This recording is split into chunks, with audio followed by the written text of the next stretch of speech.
Your candidate's here. Antoinette, I'm Colin. Hi, Colin. Please, come on through.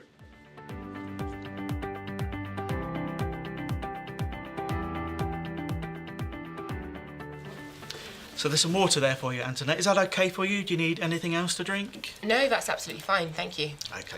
Hopefully you found us okay. Yes, I know this area quite well actually, and the directions were really helpful. So let me just remind you what's going to happen today. So I'm the Global Senior Manager for Talent Acquisition, and you're interviewing today for the Talent Acquisition Resourcer role. So we'll start off with some general questions about what's important to you and what's important to your career. Then we'll get you to talk about some of the experience that you've had, and then we're going to go into the competency questions, which I know everyone really looks forward to. But don't worry, I'm going to guide you through them. Then you'll have an opportunity to ask me any questions, but do feel free to ask me anything at any point through the interview.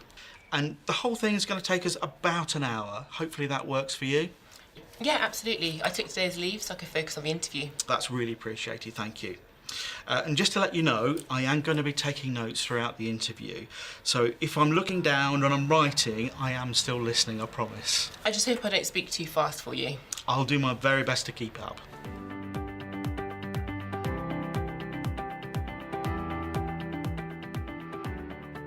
So my first question for you is, what do you know about Edgewell? Well, I looked you up on the internet and I was actually quite surprised at how big you are and in how many countries you are. I also know some of the brands that you've got. So I know Hawaiian Tropic and also Wilkinson Sword. So that was quite impressive. I also read in the press that you've been able to be quite successful in quite a tough market, which is impressive. And you've also made some key acquisitions like Bulldog and Jack Black. Yes, indeed, that's all true. You know, we've got a really interesting dynamic here because on the one hand, we've got some well-known and some historical brands. Yet on the other hand, we're really quite a young organisation, so we've only been in existence since 2015. So we were created out of the Energizer organisation when they divested their personal care products. And so Edgewell Personal Care was created, but we're really still a young organisation. I imagine that means you're still trying to finalise your talent acquisition service offering. Absolutely. You know, we've moved things on really well and we're providing a great service. But I would be looking for whoever's successful in this role to get involved in some continuous improvement projects. So what was it about this role that interested you? Well, I am still enjoying the role that I'm in at the moment, but I'm really looking for a chance to progress and develop, which is really difficult to do where I am because everything is so structured in regards to the roles that we cover. So when I was contacted about your role, I thought it was a really good opportunity. The location works really well for me as well, and it's a chance to learn a new sector. Okay, well, thanks for sharing that. And I can see how this role could be appealing to you. Perhaps this is a good time for you to give me just a brief synopsis of your career to date. So starting at whatever point you think is appropriate, talk me through your roles and bring yourself up to date. And try and focus on the experience that's more relevant for my role. Sure. After graduating, I really wanted to get into HR, but I wasn't sure exactly what I wanted to do. I was fortunate enough to actually get onto the graduate training programme at IBM. And when I was there, I actually worked in a number of different HR functions. So I worked with the HR generalist team, the reward team, the talent management team, and the talent acquisition team. The area I enjoyed most was the talent acquisition team, and that's where I spent my final year. And in terms of the roles that I did admin, candidate coordination, but I did soon progress onto kind of candidate searches as well. Okay, and what roles did you do that for? So mainly corporate roles like finance, HR and IT, and I also did some marketing positions as well. Okay, so then what happened? Unfortunately, my graduate scheme ended and there wasn't a role for me to go into within the talent acquisition team. Okay. They did offer me a position within the generalist team, but I really wanted to stay in talent acquisition, which is why I ended up moving to Research Associates, where I am now. Okay, so tell me about your current role at Research Associates. So I work with the resourcing manager, and I focus on job adverts and screening resumes and sending her a warm list of candidates to speak to. We only work on about 5 or 6 different types of roles, and I don't get the chance to actually manage any of these positions end to end, even though I've been there for 2 years. And that's really what I'm looking to do more of going forwards. Okay. So looking back over your 2 roles, tell me about the working culture that you've enjoyed the most. That would definitely have to be the talent acquisition team at IBM. IBM. Okay. So tell me, what was it about that you really enjoyed? We were a really close team and everyone got a chance to contribute. We were encouraged to have a go so we could learn. So even if you made a mistake, it was dealt with more from the perspective of what can we learn rather than getting beaten up over it. Okay, so just to be clear, so what you liked was the teaming, the empowerment to contribute, and the opportunity to develop without being overly fearful. Have I understood you correctly? Yeah, that's it. It just felt like we had each other's backs. And how did that make you feel? Well, it gave me the confidence to just try new things, and when it got really busy, I felt comfortable to put in the extra hours and help out. Yeah, I could see how that would be the case, and I could especially see that would be because you were so new into your career. And then talking about your career, what are your plans in terms of how you would like to progress? I'd definitely like to stay in talent acquisition, but I would like to broaden my horizons and learn new skills. In particular, I really want to kind of start owning my own roles and partnering more with hiring managers as well. I know I've got a lot to learn, but it's something that I really want to do. Okay, well certainly for this role, I'd see it as a mixture of supporting the talent acquisition manager, but when appropriate, owning some of your own roles and getting involved in other things in the team, so I don't know, things like maybe reporting. Sounds really interesting.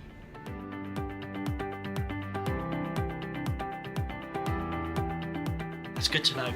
I'd like to explore a little bit more about your experience now, and I'm going to be using competency questions. Are you familiar with that style of question? Yes, they're so difficult. Well, don't worry, Antoinette. Many people do feel like that, but it's okay.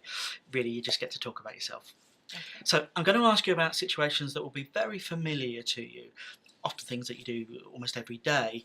But rather than your general approach to those situations, I'm really looking for one particular time that sticks in your memory. Is that okay? Yeah, fine. Great. Now, it sounds like you haven't done it so much recently, but can you tell me about the most challenging hiring manager you've had to work with? Oh, that's an easy one. There was a finance manager at IBM. Nothing was ever good enough for her. Okay, so talk me through an example of how that was manifested. Well, the first time I worked with her on a vacancy, I sent her an email to try and set up a briefing meeting, and she wouldn't meet with me. She just responded by email and sent me a job description and said, find me one of those. Wow, well, we've all had one of those. Not easy. So how did you handle it? Well, I responded to her by email and tried to explain why it's important that we meet to discuss everything in detail. She didn't respond, so I ended up speaking to my manager, who said it was probably a good idea that I go and speak to her face to face. When I did that, she blew her top. I just tried to remain calm. I did try to help her understand by trying to explain that, could she do a set of decent accounts if all she had was some random numbers, and that this was how it was for me. I couldn't help her if I didn't know exactly what she wanted. Well, that was really brave. Totally true, but brave. So how did that all work out? Well, she did agree to meet with me the following day for 30 minutes or so in the end, which actually turned out to be more like an hour. I can't say she was ever easy to work with, but at least I got what I needed. And I actually ended up sending her a shortlist, and she hired someone from it. Okay, well that's not easy to deal with at all. So then speaking about candidates, what's been the most difficult role that you've worked on? And by that I mean when it's been really challenging to find the right candidates. There have been so many, I'm not sure I can think of just one. It's okay, you've got time to think of an example. That would have to be data scientist. Okay, data scientist. So why was that so tough? Well, to begin with, there's not very many of them to go around in the first place, because it's a rare skill set. But also, when we were recruiting this role, our competitor was also recruiting for the same role, and they tend to pay more than us anyway. The last time they recruited this role, it actually took a year to fill. Okay, so what did you do? Well, I did use all of the normal channels first, so obviously the career site, LinkedIn, and all of the job boards. The advertising responses that came through, there wasn't anybody suitable, so I ended up doing some passive searches. I did find a few people, but it was really tough going getting people to listen to me, just because we're not very well known in the market in that area. In the end, I actually ended up doing some research online, and I found a website where some of these people were hanging out. I managed to get in contact with some of them and speak to them about our position, and I actually did get a few people from there. Okay, so how did that all work out? Well, it wasn't easy, but I did manage to find somebody that they liked on that website, and I ended up working with HR and managed to get a salary increase, which the candidate was happy about, so we managed to actually get them on board. Okay, well, I imagine you can tell me everything there is to know about the data scientist world though, right? Unfortunately, yes.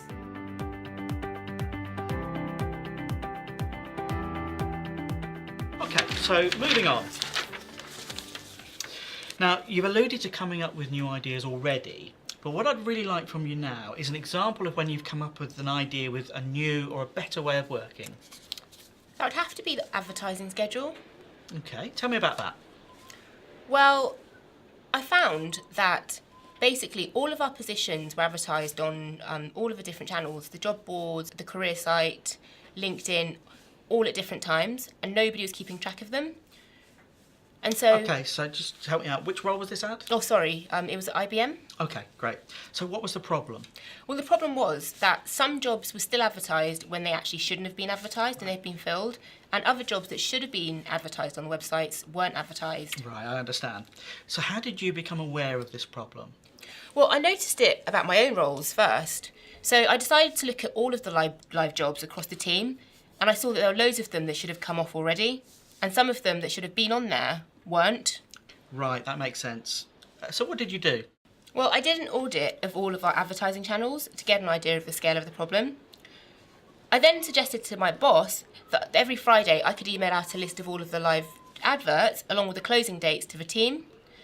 Then they could email me back with any changes that were needed and I could make them before the weekend. Okay, so how did your team respond to these changes? Well, some of them did have a bit of a moan because of the extra workload, but I did explain to them that all they had to do was email me the changes, so they soon came on board. Right. So what was the impact of those changes? Well, my Friday afternoons got pretty busy for one.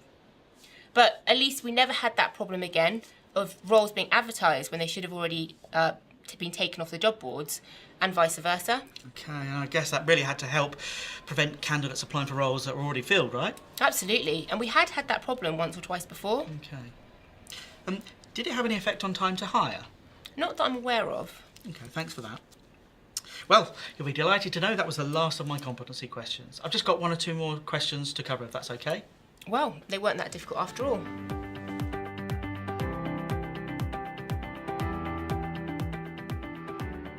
So can you confirm when you would be available to start a new role?